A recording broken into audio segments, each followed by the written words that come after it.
വിഷയം നമ്മൾ ഉണർത്താനുള്ളത് നമ്മുടെ നാട്ടിലൊക്കെ ഈ പെണ്ണുങ്ങൾ ഗർഭിണികളായ പെണ്ണുങ്ങൾക്കൊക്കെ നമ്മൾ ഗൈനക്കോളജിസ്റ്റുകളെ കാണിക്കുന്ന സമയത്ത് നമ്മുടെ ഇസ്ലാമിന്റെ ശരീഅത്ത് പ്രകാരം നമ്മൾ എപ്പോഴും ഒരു മുസ്ലിമച്ചായ ഒരു ലേഡി ഗൈനക്കോളജിസ്റ്റ് ഉണ്ടെങ്കിൽ അവർക്കാണ് മുൻഗണന, അവരെയാണ് നമ്മൾ കാണിക്കേണ്ടത്.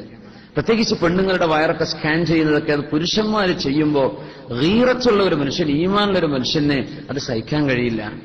അപ്പൊ നമ്മൾ ആദ്യം ഏത് ഡോക്ടറെ സമീപിക്കുകയാണെങ്കിലും, നമ്മുടെ ഒരു ഭാര്യയ്ക്ക് ഡോക്ടറെ കാണിക്കുകയാണെങ്കിൽ ഒരു മുസ്ലിമച്ചായ ഒരു ലേഡി മുസ്ലിം ഡോക്ടർ ഉണ്ടോ? ഇല്ല. എന്നാ ഒരു നോൺ മുസ്ലിം ലേഡി ഉണ്ടോ? അതും ഇല്ല. ഇല്ലെങ്കിൽ ഒരു മുസ്ലിം മെയിൽ ഡോക്ടർ ഉണ്ടോ?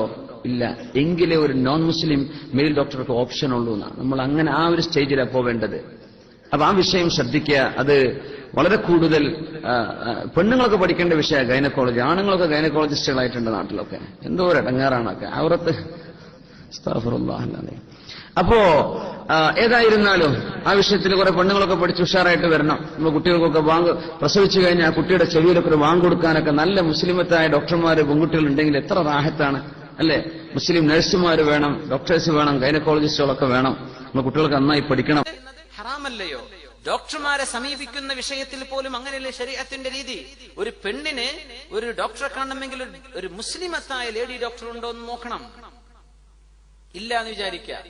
മുസ്ലിമത്തല്ലാത്ത ഒരു ലേഡി ഡോക്ടറെ സമീപിക്കണം. അതും കിട്ടുന്നില്ല. മുസ്ലിമായ ഒരു മെയിൽ ഡോക്ടർ ഉണ്ടോ? അതും ഇല്ലെങ്കിലേ ഒരു നോൺ മുസ്ലിം മെയിൽ ഡോക്ടറെ ചോയ്സ് ചെയ്യാൻ തന്നെ പറ്റുള്ളൂ, ചൂസ് ചെയ്യാൻ പറ്റുള്ളൂ. ഇത് ഇസ്ലാമിന്റെ നിയമമാണ്. നമ്മൾ ആര് ശ്രദ്ധിക്കുന്നുണ്ട്? പുരുഷന്മാരെ സംബന്ധിച്ചിടത്തോളം അങ്ങനെ തന്നെയല്ലേ? നമ്മളൊരു എമർജൻസിയിലേക്ക്, അതല്ല നമ്മൾ പറയുന്നത്, ഒരു എമർജൻസിയിലേക്ക് നമ്മൾ കാഷ്വാലിറ്റിയിലേക്ക് പോവുക. അവിടെയല്ല ഈ വിഷയം.